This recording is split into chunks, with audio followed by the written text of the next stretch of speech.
En este agosto que acaba de empezar os voy a hacer un vídeo cutre para seguir con la continuidad de vídeos cutres y reflexiones en este canal. Te pido que te suscribas, que le des me gusta, que hagas algo. Y os voy a hablar de algo que he titulado recientemente el feminismo del eslogan. Y os hablo porque hace poco vi un vídeo en TikTok que me resonó muchísimo. Voy a intentar poner esto aquí. De una chica que decía: ups, tenemos que dejar de decirle a la gente, a ver si pongo esto aquí, tenemos que dejar de decirle a la gente que nadie se salva sola cuando hay un montón de gente ahí fuera que se está salvando sola.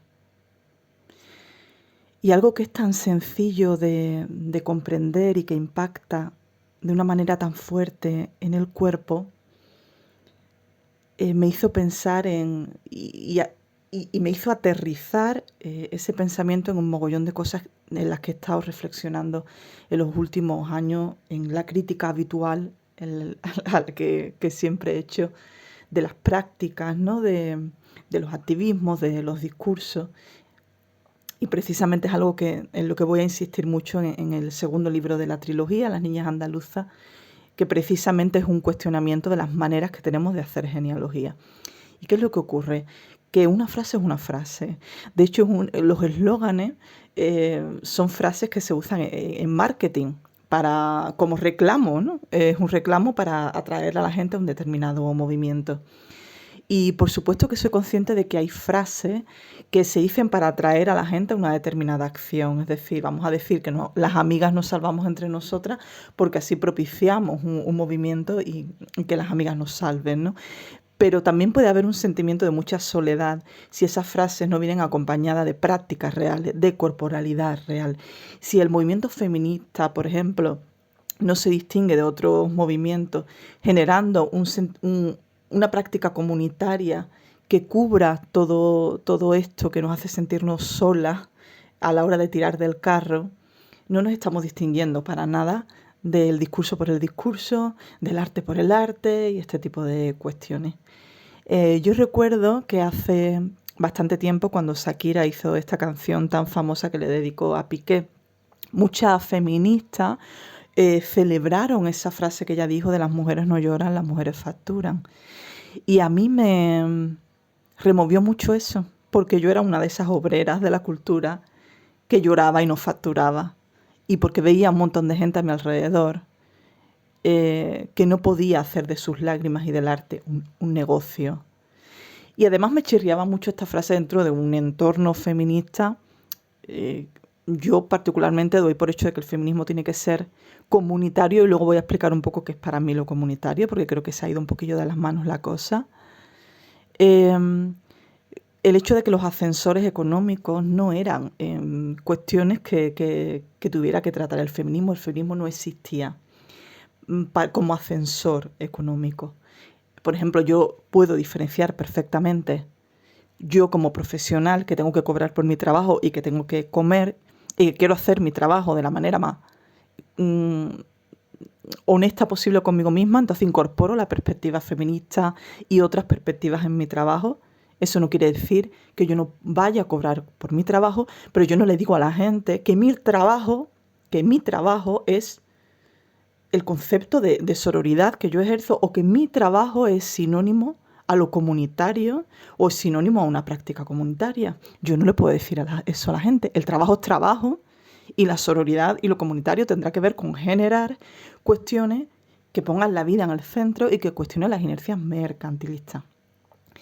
Y siento que en los últimos años, y de hecho creo fervientemente, que dentro del Estado español no existe en estos momentos un movimiento feminista verdaderamente comunitario, visible, creo que los puede haber invisibles, o que ponga en el centro una práctica que vaya más allá del eslogan o de lo que yo llamo cumplir con el relato.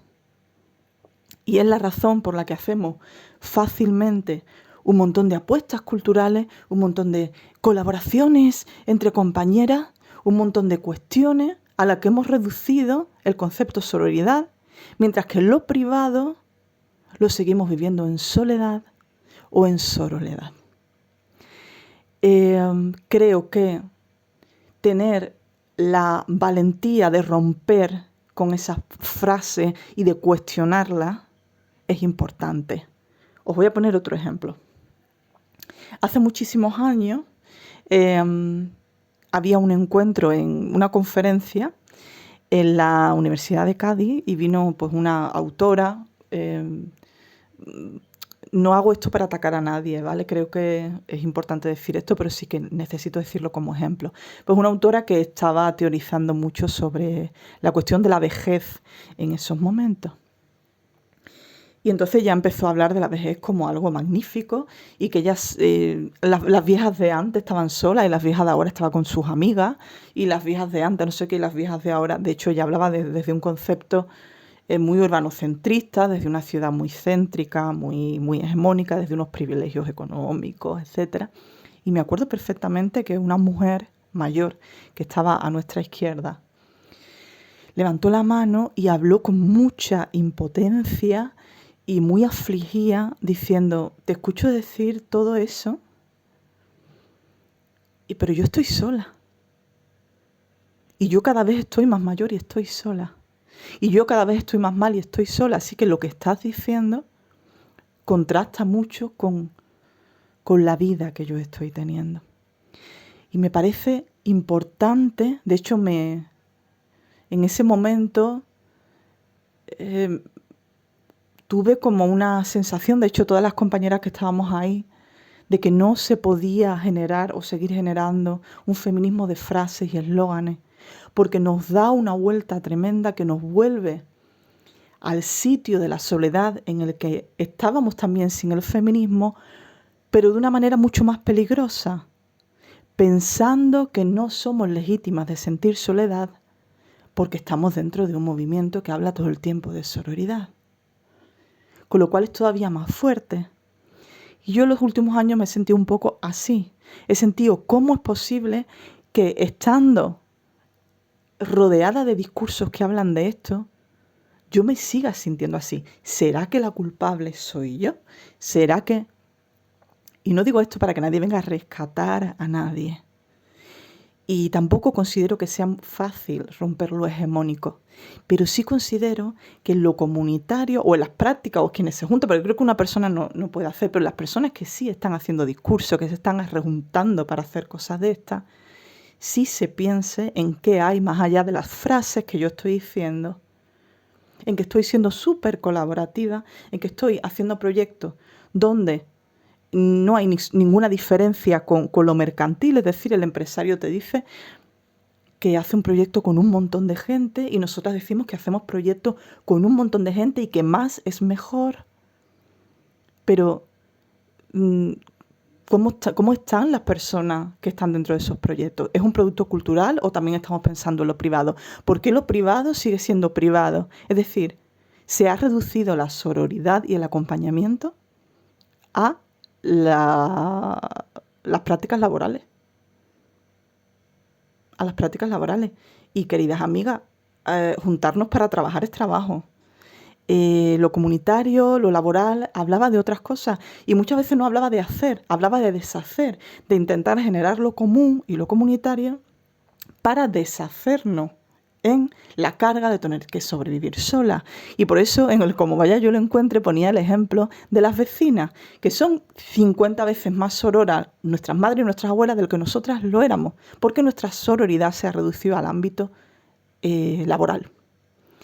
Y yo también colaboro con gente en el ámbito laboral, pero no le digo a la gente que eso es sororidad y que ya eso es reducir el feminismo a mi práctica laboral. Eso es trabajo.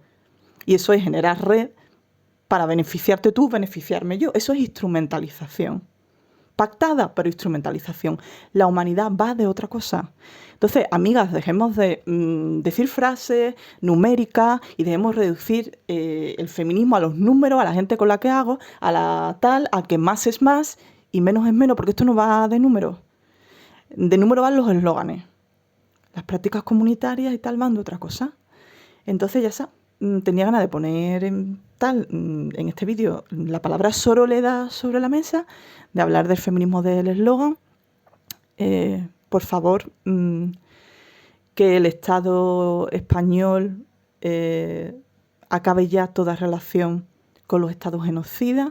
Lo estamos pidiendo mucha gente, se supone que es el gobierno más progresista de la historia. Esto lo dejo aquí simplemente porque es el tema que está orbitando todo este verano, la impotencia que sentimos por lo que está pasando en Gaza. Y nada, ya seguiré poniendo vídeos. Me ayudáis comentando, me ayudáis haciendo algo, yo qué sé. Besito.